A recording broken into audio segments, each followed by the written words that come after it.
still got a great shout for the playoffs. How are you feeling about it?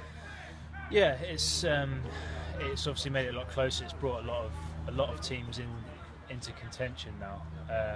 So it is literally going to be who's got the best form going into the last 3 games.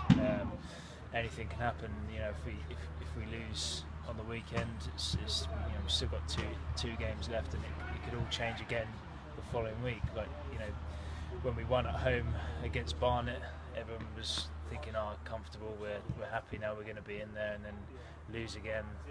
It's all back to being really close and really tight. So yeah, it's going to be up and down, but hopefully, you know, we can do enough. You talk about how close it is. I mean, there's 6 points separate 4th and 13th place. Does that highlight just how difficult the season's been and how is it, and the competitiveness has increased?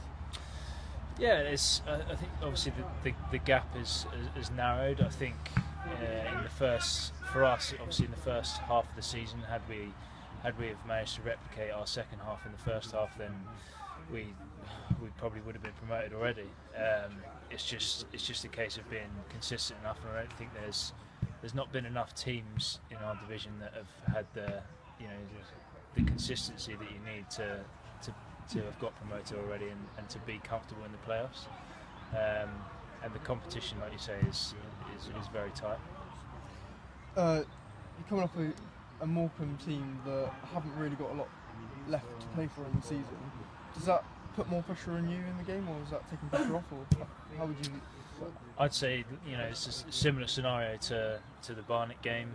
Barnet didn't particularly have anything of note to play for, but we saw in the second half, once they were 2-0 down, that, you know, they're very, very relaxed and very comfortable, and played a lot of really good football, and caused us some problems. So, you know, however the game is thrown up, it's going to be a game where we're more likely to be in a more anxious, maybe stressful situation than they are, and that you know, proves challenging in itself. So I think we just got to treat the game as we have done, you know, week to week, and we've got to go and try and win the game. And that's all we can do.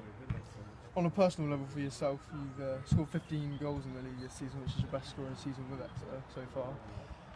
Does that do you think that shows how good the players that you've had around you, and going into this hopefully playoff, securing a playoff place, is that showing you how good this team's been this season, and, you know, how hard you've worked for this?